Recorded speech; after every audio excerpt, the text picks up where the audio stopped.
सिंह गामकोड़ शैली चौधरी जी की सेवा करने का। मैं तो आपसे प्रार्थना ही करना चाहता हूं, ज्यादा कुछ नहीं। अगर मेरी तरफ से कोई आदमी झूठ आकर बोले भी सरदार राम सिंह ने ऐसे किया है जैसे किया है, उसकी बात में नहीं आना। मुझे पूरी याद है जब मैंने ज्वाइनिंग करनी थी, मेरी 1 साल से बात चल रही थी, लेकिन मैंने ज्वाइनिंग नहीं करी थी। लेकिन जब एमपी का इलेक्शन आ गया, हमारी बिरादरी के 80 गांव हैं, 80 बूथ हैं, 80 के 80 बूथ वरुण चौधरी जीते। 80 के 80 बूथ जैसे पहले जिताए हैं एमपी में, ऐसे ही अब विधानसभा में शैली चौधरी को जिताकर भेजना। आप सबका बहुत बहुत धन्यवाद। जय हिंद। हमारी बहन शैली जी की बहुत बड़ी जीत होगी। इन्हीं शब्दों के साथ बहुत बहुत धन्यवाद। जय हिंद। उमड़ा जन सैलाब। धन्यवाद चमन जी। अब मेरा निवेदन है जिला परिषद अम्बाड़ा के चेयरमैन भाई राजेश लाडी जी, जिन्होंने अभी अभी कुछ दिन पहले भारतीय जनता पार्टी छोड़कर कांग्रेस पार्टी में शामिल हुए हैं, मैं उनसे निवेदन करता हूँ आए अपने विचार रखें। भाई राजेश लाडी, चेयरमैन जिला परिषद अम्बाड़ा।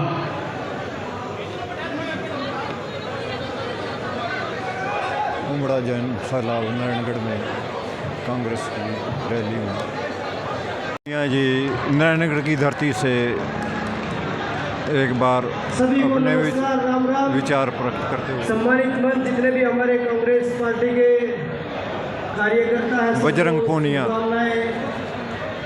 सबको बधाई। और हम सभी अभी आने वाले 5 तारीख के चुनाव के लिए सभी जगह जाके वोटों की अपील कर रहे हैं। अभी थोड़ी देर में हमारे नेता श्री राहुल गांधी जी आ रहे हैं, बहन प्रियंका गांधी जी आ रही हैं, हमारे नेता जितने भी स्टेज में बैठे हैं सबको हाथ जोड़ के राम राम। और अभी जो पिछले 10 साल से बीजेपी सरकार हमारे किसान भाइयों के साथ, हमारे जवानों के साथ, हमारे खिलाड़ियों के साथ, हमारे मजदूरों के साथ, व्यापारियों के साथ, कोई भी ऐसा वर्ग नहीं बच रहा है हरियाणा में जिसके ऊपर अत्याचार ना हुआ 10 साल में। आप लोग बता दो 10 साल में कोई ऐसा वर्ग बच रहा हो जिस पर अत्याचार नहीं हुआ हो। तो अब समय आ गया है वोट की चोट का। 5 तारीख ना हाथ के निशान के सामने वाला बटन दबा के इतनी वोट कर दो, हरियाणा में सिस्टम में हैंग कर दो, तो सिस्टम में हैंग करने का टाइम आ गया ही। तो 5 तारीख बीजेपी फारिग, यो काम है। अब की बार जो मैनिफेस्टो में जो कांग्रेस पार्टी का मैनिफेस्टो आया, उसमें सब वर्गों को ध्यान में रखते हुए इतना अच्छा मैनिफेस्टो है कि भाई 2005 से 14 तक जो हमारी सरकार थी उसमें इतने अच्छे काम हुए। हरियाणा एक विकसित हरियाणा था, विकास की। बड़ा जन सैलाब नारायणगढ़ के बुड्ढा पार्क में, जैसे कि आप सामने देख रहे हैं, में कहीं भी कोई जलसा हो, इतिहास रचा है। आज जो ये जलसे की कामयाबी है, मैं उसके लिए आप सभी को मुबारकबाद देता हूं। आप सभी को बहुत बहुत शुभकामनाएं। आज का दिन नारायणगढ़ के लिए ऐतिहासिक होगा। ये आपकी हाजिरी और ये आने वाले समय में जो जीत है, ये आपको काफी आगे लेके जाएगी, ये मैं आपको विश्वास दिलाता हूं। आपने हमेशा जो ताकत दी है, जो हमारे और आपके बीच में विश्वास है, मैं आपसे वादा करता हूं इस विश्वास को और मजबूत करूंगा आपके बीच में।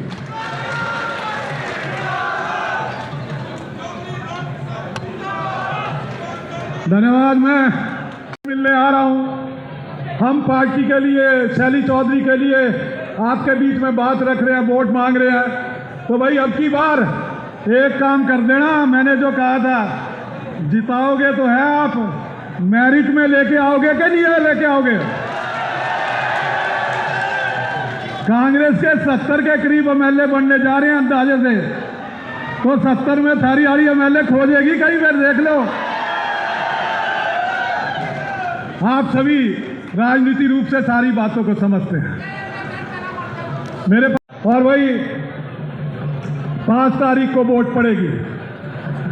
शैली चौधरी का हाथ का निशान है, ऊपर से जब देखोगे 3रे नंबर पे हाथ का निशान दिखाई देगा। तो 5 तारीख को ज़्यादा से ज़्यादा वोट देके एक तरफा कार्रवाई आप लोगों ने बैठानी है, आप लोगों ने बैठानी है।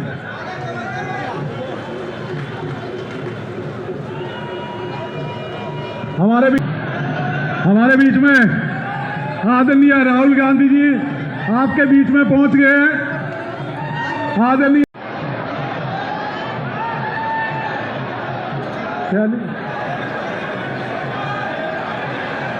नहीं है, जाओ मैं सम्मानित करूँगा।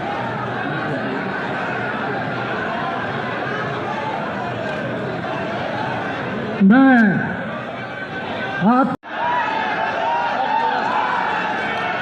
बोलो मैं कर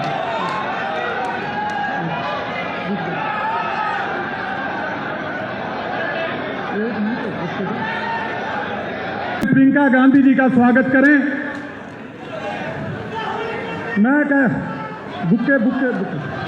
मैं शैली जी को कहूंगा हमारी बहन कुमारी शैलजा जी का बुक्कों से स्वागत करें, बुक्कों से स्वागत करें। हमारे आदरणीय हुड्डा साहब का बुक्कों से स्वागत करें।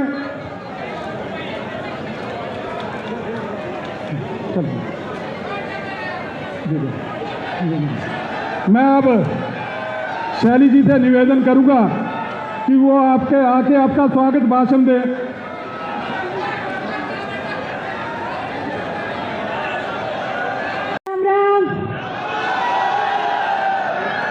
यहाँ पे पहुंचे हुए हमारे जन जन के नेता आदरणीय राहुल गांधी जी, हमारी नेता प्रियंका गांधी जी, आदरणीय बहन शैलजा जी, आदरणीय हुड्डा साहब जी, आदरणीय हमारे हरियाणा के अध्यक्ष उदयभान जी, आदरणीय हमारे सांसद, सबका मैं धन्यवाद करती हूँ और अपने नेताओं का, राहुल गांधी जी का नारायणगढ़ की इस पावन भूमि पर आने पर मेरा बहुत बहुत स्वागत, अभिनंदन और आभार प्रकट करती हूँ। राहुल जी, ये नारायणगढ़ की, नारायण भगवान की अभिनंदन स्वागत। राहुल जी, मैं आपको बताना चाहती हूँ, आज से 40 साल पहले यहाँ पे स्वर्गीय आदरणीय राजीव गांधी जी यहाँ पहुँचे थे नारायणगढ़, और 40 साल के बाद आज ये भाई बहन की गांधी परिवार की जोड़ी आई है, तो मैं आज आप इसको बहुत शुभ दिन समझती हूँ। नारायणगढ़ के लिए बहुत अच्छा दिन है। राहुल जी, आप जन जन की आवाज उठा रहे, गरीब की, मजदूर की, किसान की, आप लड़ाई लड़ रहे, आपने इतनी लंबी यात्रा की। आज इसी वजह से देश के अंदर, प्रदेश के अंदर कांग्रेस की लहर है और लोगों को आपसे उम्मीद है, आप ही लोगों का भला कर सकते हैं। 2 बातें मैं और कहना चाहूंगी राहुल जी से। राहुल जी, आज हमारा किसान बहुत परेशान है, आप जानते हैं, धरने पे।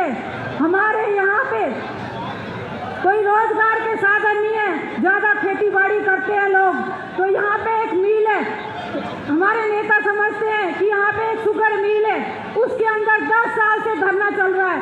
मैं आपसे अनुरोध करूंगी और मेरी विनती है कि हमारे किसानों की इस बात को समझे और इस बिल का कोई उद्धार करे। हमारे नौजवान यहाँ पर बेरोजगार है, आज देश छोड़ करके हमारा नौजवान दूसरे देशों में जा रहा है, गांव के गांव खाली हो गए। मेरा आपसे अनुरोध है हमारे नौजवानों के लिए यहाँ कोई रोजगार के साधन दे। आप सब यहाँ पर आए, आपका बहुत बहुत धन्यवाद। जय हिंद, नमस्कार। की आवाज हम सब के नेता श्री राहुल गांधी जी, हमारे नेता प्रतिपक्ष भी हैं, हमारी बहुत ही आदरणीय AICC की जनरल सेक्रेटरी, बहुत ही आदरणीय मैडम प्रियंका गांधी जी, हमारे बहुत ही आदरणीय हरियाणा प्रदेश के पूर्व मुख्यमंत्री एवं नेता प्रतिपक्ष आदरणीय चौधरी भूपेंद्र सिंह हुड्डा जी, हमारे बहुत ही आदरणीय श्री KC वेणुगोपाल जी, आदरणीय हरियाणा प्रदेश कांग्रेस कमेटी के अध्यक्ष श्री उदयभान जी, हमारे अंबाला लोकसभा की नारायणगढ़ विधानसभा के अंदर हमारे जो नेता पधारे हैं उनका हृदय की गहराइयों से धन्यवाद करता हूं और सिर्फ ये कहता हूं कि अब मौका है आने वाली 5 तारीख को इस जुमलेबाजी का अंत करने का, इस तानाशाही का अंत करने का और वापस अपनी कांग्रेस पार्टी 36 बिरादरी की कांग्रेस पार्टी की सरकार बनाने का।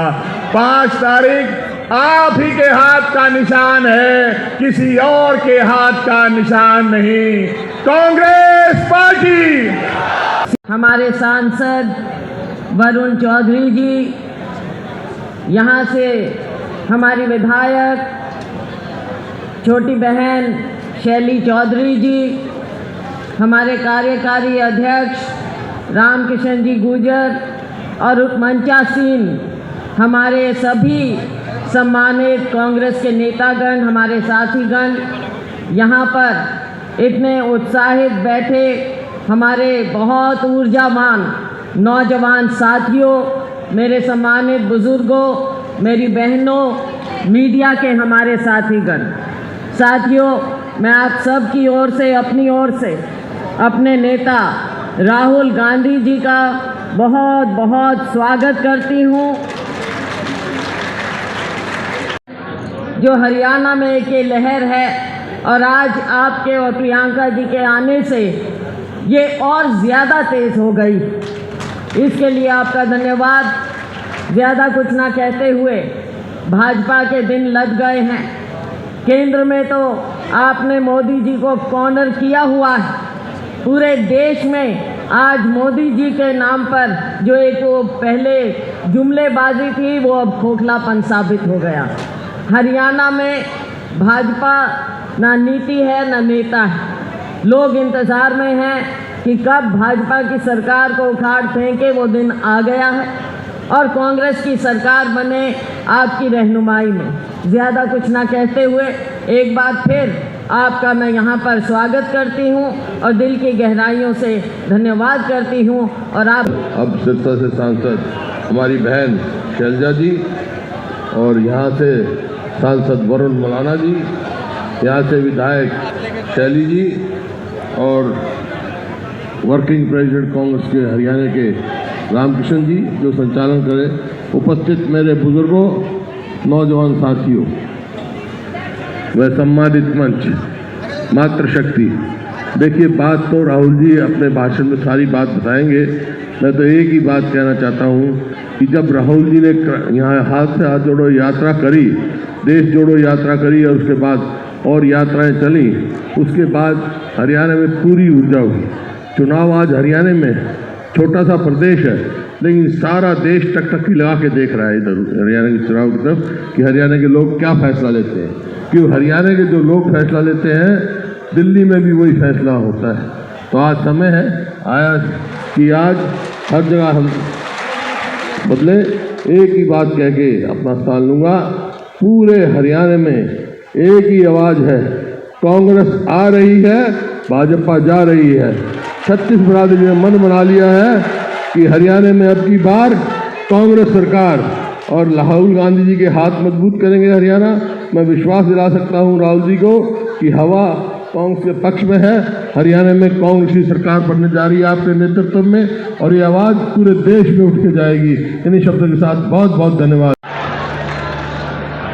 देखिए, ये हरियाणा की धरती है, महाभारत की धरती है। भगवान श्री कृष्ण ने यहीं पे भगवद गीता का उद्देश्य दिया। यहीं से एक संदेश हमेशा के लिए यहाँ से उठा, न्याय का संदेश। वो संदेश जिसने हमारे धर्म को बनाया, हमारे देश को बनाया, हमारे संविधान को बनाया। आपने हमेशा इस देश की रक्षा की है। यहाँ के किसानों ने, यहाँ के जवानों ने, यहाँ के खिलाड़ियों ने पूरे देश का सम्मान रखा, देश के हित का सम्मान किया, उसकी सुरक्षा की। आप अपने बच्चों को पालते पोसते हैं, आपके ही बच्चे हमारी सरहद पे जाकर हमारे देश की सुरक्षा करते हैं। जान देने के लिए तैयार रहते हैं। हर पल हरियाणा के प्रदेश के बच्चों ने, आपके बच्चों ने, यहाँ की बहनों ने, यहाँ के बुजुर्गों ने पूरे देश का सम्मान सुरक्षित रखा है। 10 सालों से आपके प्रदेश में भाजपा की सरकार रही है और आपको इस सम्मान की सुरक्षा करने के बदले में इन्होंने क्या दिया? आपको अपमानित किया और आपका निरादर किया। हर स्तर पर आपका निरादर किया। यहाँ का किसान इस पूरे देश का अन्नदाता है। आपने आंदोलन किया, 3 काले कानून लाए, आपने आंदोलन किया, आप खड़े रहे, डटे रहे। आपको क्या मिला? आंसू गैस मिली, लाठियाँ मिली, सुनवाई नहीं मिली। आपको कहा गया था कि एमएसपी मिलेगी। आज भी जो एमएसपी है 24 आपके जो उपज है उन पे दे रहे हैं, इनमें से तो 10 आप उगाते ही नहीं हैं। यहाँ आपके साथ विश्वासघात हुआ। हर स्तर पर नौजवानों के साथ देखिए, यहाँ पे इतनी बेरोजगारी है कि मुझे बताने की ज़रूरत नहीं है। आप हाथ उठा के बताइए कितनों को रोजगार मिला है इस सरकार से। एक हाथ नहीं उठेगा, सब मना कर रहे हैं। यहाँ के नौजवान कर्मठ हैं। हम दिल्ली के बड़े शहर में देखते हैं, दिल्ली में, मुंबई में, अलग अलग शहरों में यहाँ से पलायन करके जाते हैं। रोज़गार वहाँ मिलता है तो हम खुद देखते हैं। जब भी मैं मिलती हूँ कोई हरियाणा का युवा है, मुझे मालूम होता है ये कर्मठ बच्चा है, मेहनती बच्चा है, इसका आत्मसम्मान है। लेकिन हरियाणा के अपने प्रदेश में जो 10 सालों से सरकार चल रही है, उसने इसका भी सम्मान नहीं किया। नौजवानों के लिए क्या मिला? बेरोजगारी मिली, अग्निवीर जैसी स्कीमें मिली, जिससे आपको बताया गया कि आप सरहद पे भी जाएंगे, शहीद होने को तैयार होंगे, तब भी आपको कुछ नहीं मिलेगा। 4 साल बाद वापस आइए और फिर से बेरोजगारी का आप संघर्ष करिए। पहलवानों को देखिए, हमारे खिलाड़ी हैं, इनके साथ क्या किया गया? हमारा सम्मान रखते हैं, पूरा देश देखता है, ओलंपिक्स में जाते हैं, हिम्मत करते हैं, इतनी मेहनत करते हैं। मैं जानती हूँ कि गांव-गांव का बच्चा हरियाणा में मेहनत करके आगे बढ़ता है स्पोर्ट्स में। और उनके साथ क्या किया गया? उनको सड़क पे बिठाया गया, आंदोलन करते रहे। प्रधानमंत्री जी के पास 5 मिनट का समय नहीं था कि वो मिलने भी चले जाएं, कि पूछ लें कि क्या बात है, किस तरह से हम आपकी मदद कर सकते हैं। और फिर आप सब ने खुद ही देखा कि ओलंपिक्स में अभी हाल में क्या हुआ। आप लड़ने वाले लोग हो, अपना आत्मसम्मान है।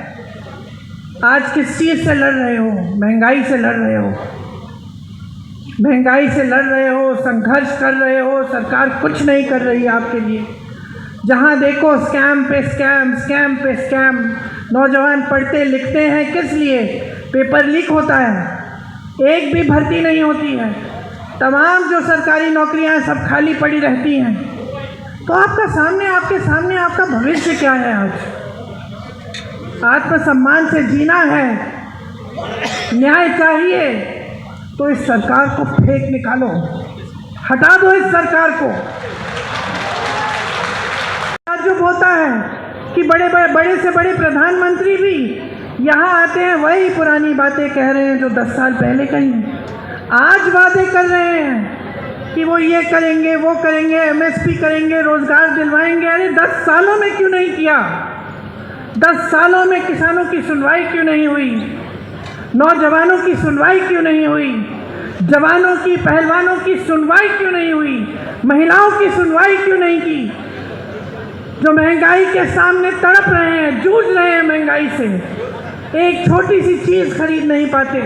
त्योहार आते हैं, घबराहट होती है, घर में कोई बीमार पड़ता है, घबराहट होती है, फीस भरनी पड़ती है, घबराहट होती है। और ये लोग वही घिसी पिटी बातें जो 10 सालों पहले इन्होंने आपसे की थी वही बार बार दोहराते रहते हैं। कोई नई स्कीम इन्होंने निकाली आपके लिए? एक स्कीम निकाली, ये जो परिवार वाला आईडी कार्ड है, ये है इनकी नई स्कीम। परिवार पहचान पत्र कहते हैं, ये परिवार परेशान पत्र बन गया है। इसके लिए भी आपको परेशानियां ही झेलनी पड़ रही हैं। इसके अलावा कुछ नया नहीं लाए हैं। आपको मजबूत करने के लिए, आपके भविष्य को उज्जवल करने के लिए, आपको सम्मान देने के लिए कुछ नहीं लाए हैं। शैलजा जी ने कहा कि यहाँ कांग्रेस की लहर है। हुड्डा जी ने भी कहा कि पूरे हरियाणा में कांग्रेस की लहर है। मैं कहती हूँ ये आपके सम्मान की लहर है। अब समय आया है कि संविधान के द्वारा जो आपको वोट दिया गया है, इसको आप एकदम सावधानी से आप इसका इस्तेमाल करें।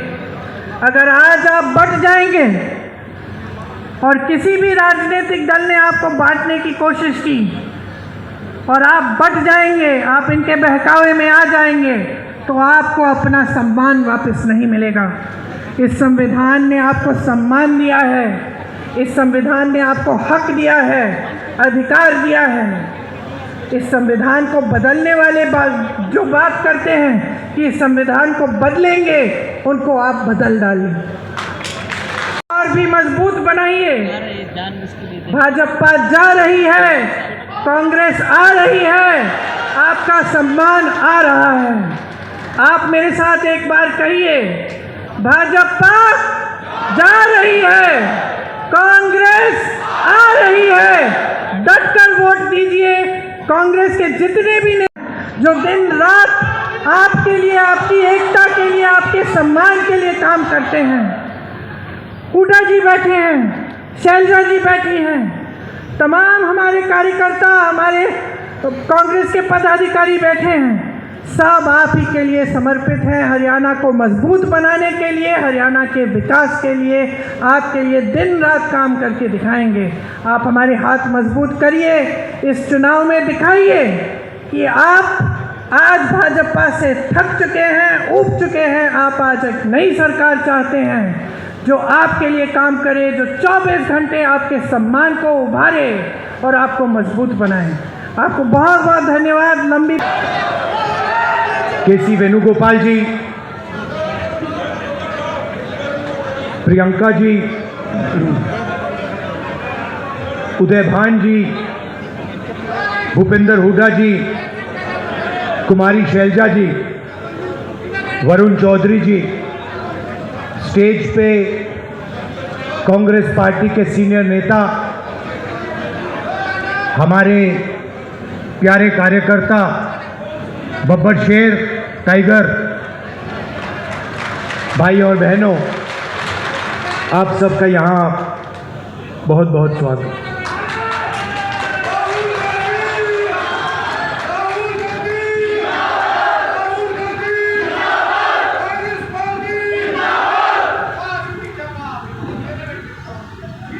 प्रियंका ने बात की, हुड्डा जी ने बात की, शैलजा जी ने बात की, और हर भाषण में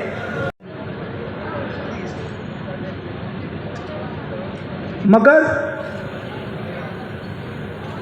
उतनी ही जरूरी बात,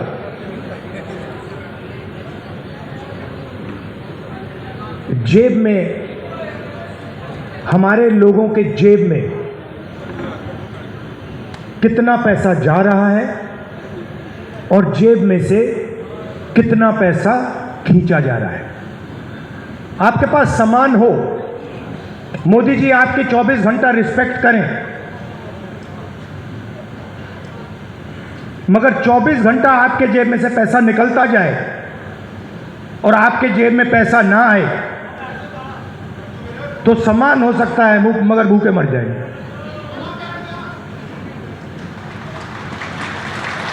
तो सामान की जगह है, मगर मेरे लिए उतना ही जरूरी सवाल कि हमारे गरीब लोगों के जेब में उनके बच्चों की शिक्षा के लिए, स्वास्थ्य के लिए, भविष्य के लिए बैंक अकाउंट में कितना पैसा है, सीधी सी बात है। और आपको यह पूछना है कि क्या हमारे जेब से ज्यादा पैसा निकल रहा है या वापस जेब में ज्यादा पैसा अंदर आ रहा है। यह सिंपल सी बात है। और अगर निकल रहा है, खींचा जा रहा है, तो कैसे निकल रहा है, कौन निकाल रहा है, और अगर जेब में आ रहा है तो कौन डाल रहा है और कैसे डाला जा रहा है। आप सोचिए, अदानी जी के बारे में सोचिए। वो सुबह उठते हैं, खेत में मेहनत नहीं करते, फावड़ा नहीं चलाते, छोटे बिजनेस में काम नहीं करते, अच्छा खाना खाते हैं, सबसे बड़े महलों में रहते हैं, और हर सुबह 24 घंटा उनके बैंक अकाउंट में धड़ाधड़ धड़ाधड़ धड़ाधड़ धड़ाधड़ पैसा आता है, नॉन स्टॉप। मतलब जैसे सुनामी आती है ना, वैसे ही उनके बैंक अकाउंट में पैसा घुस रहा है। और जितना ही पैसा उनके बैंक अकाउंट में सुनामी जैसे घुस रहा है, उतना ही पैसा आपके बैंक अकाउंट में से तूफान जैसे पैसा निकलता जा रहा है। आप कहते हो भाई महंगाई बढ़ गई, पेट्रोल के दाम बढ़ गए, प्याज के दाम बढ़ गए। किसान कहता है धान खरीदा नहीं जा रहा, कोई कहता है मुझे रोजगार नहीं मिल रहा। अभी मैं अमेरिका गया, अमेरिका में छोटे से घर में, छोटे से कमरे में,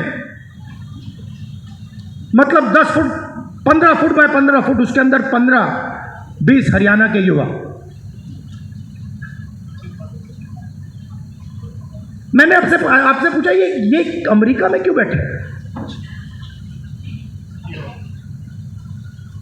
ये हरियाणा से क्यों भागे। उनसे मैंने पूछा, पता नहीं आपने वीडियो देखा नहीं देखा, उनसे मैंने पूछा भाई आप बताओ हरियाणा में इतनी कमी क्या है कि आप गए। कहते हैं राहुल जी हम सिर्फ गए नहीं, जान पर खेल कर गए। पहले हम टर्की गए, टर्की के बाद हम कजाकिस्तान गए, कजाकिस्तान हमारे दोस्त मरे, हमारे आंखों के सामने डूबे, जंगल में माफिया के लोगों ने गोली मारी, जो चल नहीं पा रहा था उसको उड़ा दिया, खत्म कर दिया। हमने उसकी लाश देखी, वीडियो देखा उन्होंने। हमारे लॉयर ने कहा भैया इसको वीडियो को आप न मत दिखा देना। वहां पे एक साथ खाना पका रहे हैं। एक मुझे कहता है राहुल जी मैं ट्रेलर में रहता हूं, हर रोज कोई ना कोई आकर मुझे पीट देता है, हर रोज कोई ना कोई आकर मुझे पीट देता है। वो ड्रग्स लेते हैं और रात को आकर मुझे मारते हैं। दूसरा कहता है भाई राहुल जी मेरा एक्सीडेंट हो गया, मेरा पूरा पेट बाहर निकल गया, मैं चल नहीं पाता हूं। उन्होंने मुझे कहा जाके हमारे परिवार से मिलिए। मैंने कहा क्यों? कहते हैं राहुल जी हम इनको 10 साल के लिए नहीं मिल पाएंगे, 10 साल के लिए हम ना अपनी माता, ना अपने पिता, ना अपने बच्चों को देख पाएंगे, क्योंकि अगर हम वापस गए तो वापस अमेरिका नहीं आ पाएंगे। मैंने पूछा कितने पैसे लगे, मतलब जेब से कितना पैसा निकला रोजगार ढूंढने के लिए? कहते 50 लाख रुपए लगे। मैंने कहा कहां से आए? आधे कहते खेत बेचकर, दूसरे कहते हैं लोन लिया। लोन किस रेट पे लिया? 2% प्रति महीना, मतलब साहूकार से लोन लिया। अगर कोई 2% प्रति महीना लोन ले लेता है वो बच नहीं सकता, उसमें डूबेगा वो।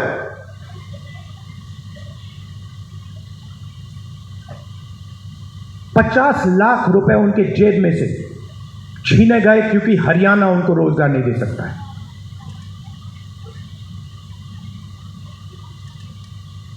कहां गए, किसके हाथ में गए, क्यों गए? फिर मैं वापस आया, वायदा किया था, करनाल गया, 5 बजे सुबह परिवार से मिला, वीडियो कॉल चल रही है। मैं सोच रहा हूं हो क्या रहा है। एक तरफ अमेरिका में डैलस में 20-25 युवा, हिंदुस्तान का फ्यूचर वहां बैठा हुआ है, इस तरफ माताएं, बहनें, बेटे, हम बातचीत करने, मैं परिवार से बोल रहा हूं और बात करते हुए एक छोटा सा लड़का देव दौड़ता हुआ कंप्यूटर के पास जाता है, कंप्यूटर को ऐसे पढ़ता है, पकड़ता है, चिल्लाता है, पापा पापा पापा पापा वापस आओ। पापा मुस्कुरा रहा है, मैंने देखा ये मुस्कुराना नहीं चाहता, ये रोना चाहता है, मगर इसको अपने बेटे के सामने मुस्कुराना पड़ रहा है। क्यों? क्योंकि उसके जेब में से हर रोज पैसा निकाला जाता है। उसे कहा जाता है महंगाई है। क्यों है? क्योंकि अंबानी और अदानी जैसे लोग हिंदुस्तान के किसानों से, मजदूरों से उनका हक छीनते हैं, उनकी कमाई का पैसा छीनते हैं। हर रोज होता है, नया कानून बनता है, कहा जाता है किसान के लिए कानून बनाए गए। किसान के लिए अगर कानून बनाए गए तो हिंदुस्तान के सारे किसान सड़क पे क्यों आए? क्योंकि किसान जानता है कि हमारे जेब में से एक और तरीके से अब पैसा छीना जाएगा। जमीन ले लेते हैं। भाइयों, आप एक बात समझो, आप एक दुनिया में हो जहां आप जमीन खरीदते हो। अगर आपको जमीन चाहिए, आप किसी और के पास जाते हो, कहते हो भैया मुझे जमीन चाहिए, वो आपसे कहता है ये 50 लाख की जमीन है, 50 लाख रुपए दो, 1 करोड़ रुपए दो, मैं आपको जमीन दूंगा। ये नॉर्मल होता है, हिंदुस्तान के हर नागरिक के साथ होता है, ये अंबानी अदानी के साथ नहीं होता। अदानी कहता है मोदी जी से, मोदी जी मुझे ये जमीन अच्छी लग रही है, कोई पेमेंट की जरूरत नहीं, हिंदुस्तान के किसान को परे कर दिया जाता है। नया शब्द विकास। विकास के लिए जमीन चाहिए। किसकी जमीन? गरीबों की जमीन, किसानों की जमीन, अमीरों की जमीन नहीं चाहिए विकास के लिए। मतलब अदानी जी से 1 एकड़ कभी नहीं लिया गया विकास के लिए, अंबानी से 1 एकड़ नहीं लिया गया विकास के लिए। हिंदुस्तान के किसानों से रोज विकास के लिए जमीन ली जाएगी। खेत खत्म हो गए, धान नहीं खरीदा जाता, सही रेट नहीं मिलता, फिर आप भगते हो सेना की ओर। आप कहते हो चलो यहां काम नहीं हुआ, चलो आर्मी में जाते हैं, बॉर्डर पे खड़े हो जाएंगे,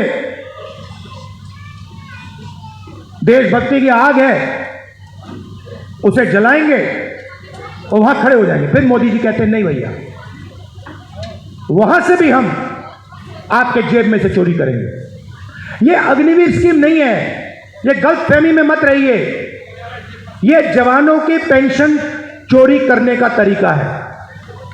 सीधी सी बात है। जो नॉर्मल जवान होता है उसे पेंशन दी जाएगी, पूरी जिंदगी उसे पेंशन दी जाएगी। जिसको अग्निवीर नाम दिया है उसे पेंशन नहीं मिलेगी। मतलब अग्निवीर से उसके जेब से पैसा छीना गया है। कहां गया? कारतूस बनाती है, ड्रोन बनाती है, उस पर लीगल लेबल लगता है अदानी, और हिंदुस्तान की सेना अदानी से खरीदती है, मार्जिन अदानी बनाता है, उसका आधा राजनीतिक दल को मिल जाता है, मोदी जी की मार्केटिंग में चला जाता है। तो सम्मान बहुत जरूरी है, मगर पैसे के बिना सम्मान मिल ही नहीं सकता। और मेरा लक्ष्य, जितना पैसा मैं बता रहा हूं आपको, याद रखो, जितना पैसा इन्होंने अदानी अंबानी को दिया है, उतना पैसा मैं हिंदुस्तान के किसान, मजदूर, गरीब, दलित उनके जेब में डालने वाला हूं। एक ना एक तरीका निकाल कर, एमएसपी दिलवाकर, कर्जा माफ कर मैं बता रहा हूं, जितना नरेंद्र मोदी ने इनको दिया ना, आप देख लेना, उतना पैसा हम कांग्रेस पार्टी में गरीबों को देने वाले हैं। सकता अगर 16 लाख करोड़ रुपया अदानी जैसे लोगों का कर्जा माफ हो सकता है, तो मैं बता रहा हूं 16 लाख करोड़ रुपया आपका कर्जा माफ हो सकता है। और मैं ये नहीं कह रहा हूं कि भैया उनका मत करो, इनका करो। मैं कह रहा हूं कि अगर अरबपतियों का हो सकता है, तो फिर किसानों का हो सकता है। अगर आप न्याय चाहते हो, आप चाहते हो कि किसान का कर्जा माफ ना हो, मोदी जी कहते हैं किसान का कर्जा माफ नहीं होना चाहिए, तो फिर ठीक है, हर किसान इस बात को एक्सेप्ट करेगा, मगर फिर अदानी का भी 1 रुपया माफ नहीं होना चाहिए। अगर आप कहते हो कि अदानी का पैसा माफ होगा, तो फिर किसान का होगा, मजदूर का होगा, स्टूडेंट्स का होगा, माताओं बहनों का होगा। और अगर आप चाहते हो कि हिंदुस्तान के किसान का कर्जा माफ ना हो, हम एक्सेप्ट करने को तैयार हैं, मगर फिर अरबपतियों का नहीं होगा। मगर अगर आप उनको पैसा देते हो, तो इनको देना ही पड़ेगा। हम ये 2 हिंदुस्तान नहीं चाहते, हमें एक हिंदुस्तान चाहिए, न्याय का हिंदुस्तान। इसीलिए हरियाणा में हमने 3-4 कदम लिए हैं, और इन चीजों का लक्ष्य एक ही है, आपके बैंक अकाउंट में पैसा डालना। हर महीने महिलाओं के बैंक अकाउंट में। आजकल गैस सिलेंडर कितने का है? कितने का लगता है गैस सिलेंडर? 1200, 700 रुपए, मतलब 500 रुपए का गैस सिलेंडर में लगेगा, 700 रुपए आपके बचेंगे, जेब में 700 रुपए जाएंगे। सामाजिक सुरक्षा, जो ओल्ड पेंशन स्कीम है, उसको हम फिर से लागू करेंगे, और 6,000 रुपए हर महीने के विधवाओं को, बुजुर्ग लोगों को और डिसेबल्ड लोगों के बैंक अकाउंट में जाएगा। युवाओं के लिए सरकार में 2 लाख खाली रोजगार है, 2 लाख पोजीशन, मतलब 2 लाख लोगों के जेब में से नरेंद्र मोदी जी ने पैसा काट रखा है। 2 लाख युवाओं को हम वो सरकारी पोजीशंस देने जा रहे हैं। हर जात को, सब लोगों को न्याय के साथ, रिस्पेक्ट के साथ ये 2 लाख पोजीशंस दी जाएंगी। सीधा आपके जेब में पैसा जाएगा हर महीने। गारंटीड एमएसपी हरियाणा में, और जो अभी आपका धान नहीं खरीदा जा रहा है, चुनाव खत्म होते ही, कांग्रेस की सरकार आते ही आपके बैंक अकाउंट में धान के लिए पैसा जाना शुरू हो जाएगा। 100 गज के प्लॉट 3.5 लाख रुपए, 2 बेडरूम के मकान के लिए गरीब लोगों के लिए हम देने जा रहे हैं। 300 यूनिट फ्री बिजली और 25 लाख रुपए हेल्थ इंश्योरेंस के लिए हरियाणा की सरकार हरियाणा के गरीब लोगों को देगी। ये देखिए, और आखिरी बात, जो सबसे जरूरी बात, जाति जनगणना। मुझे यह पता लगाना है कि इस देश में कौन से जात के कितने लोग हैं।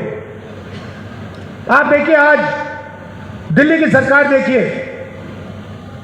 90 अफसर हिंदुस्तान की सरकार चलाते हैं। ओबीसी की आबादी कम से कम 50%, दलित की आबादी 15%, आदिवासी 8%, माइनॉरिटी 15%, उसको आप जोड़ेंगे 90% हो जाता है।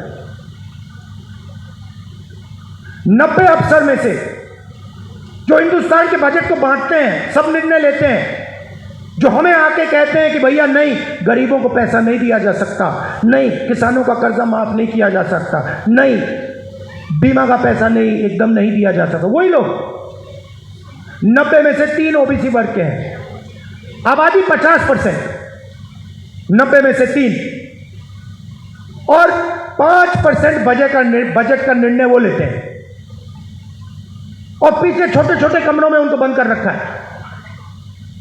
बड़ी मिनिस्ट्री में नहीं मिलेगी उनको, छोटी सी मिनिस्ट्री मिलेगी। बड़ी मिनिस्ट्री में वही 8-9% के लोग, उन्हीं परिवारों के लोग, काम चलता जाएगा। दलित 15% है, 100 रुपए में से 1 रुपये का निर्णय दलित अफसर लेते हैं।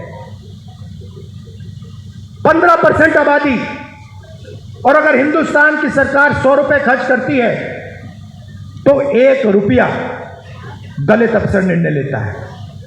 इसीलिए मैंने कहा है, कांग्रेस पार्टी ने कहा है, हम ये जानना चाहते हैं इस देश में कितने दलित, कितने आदिवासी, कितने पिछड़े वर्ग के लोग हैं, और ये भी जानना चाहते हैं कि इस देश का जो धन है,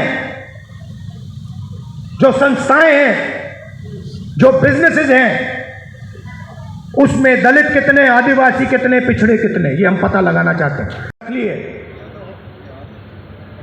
आपने कहा इज्जत बहुत जरूरी है, उस बात को मैं एक्सेप्ट करता हूं, मगर मैं चाहता हूं, मेरे लिए एक ही चीज जरूरी है, गरीब लोगों की जेब में कितना पैसा जा रहा है और जेब में से कितना पैसा निकल रहा है।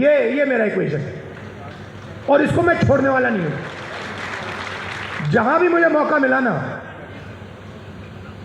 जहां भी मुझे मौका मिला, जो इस देश को चलाते हैं, किसान, मजदूर, गरीब लोग हाथों से चलाते हैं, खून पसीना देकर चलाते हैं, जहां भी मुझे दिखाओ उनके बैंक अकाउंट में पैसा डल रहा है।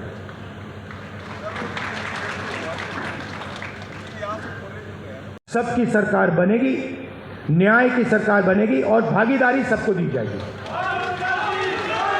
और आखिरी बात, ये जो बीच में इंडिपेंडेंट पार्टी आ रखी हैं, छोटी छोटी पार्टियां हैं, ये सब बीजेपी की पार्टी है। इनका रिमोट कंट्रोल इनके हाथ में है। लड़ाई बीजेपी और कांग्रेस के बीच में है, विचारधारा की लड़ाई है। एक तरफ न्याय, दूसरी तरफ अन्याय, एक तरफ किसानों का हित, गरीबों का हित, मजदूरों का हित, और दूसरी तरफ अदानी जी और अंबानी जी जैसे लोगों का फायदा। ये मोदी जी की सरकार नहीं है, ये अदानी जी की सरकार है, ये बात याद रखिए। और हरियाणा में अदानी जी जैसे लोगों की सरकार नहीं चाहिए, किसानों की, मजदूरों की, गरीबों की सरकार चाहिए। जब भी आपको मेरी जरूरत हो, जब भी आपको मेरी जरूरत हो, पार्लियामेंट में भाषण करवाना हो, कोई मुद्दा हो आपका, सरकार। नमस्कार।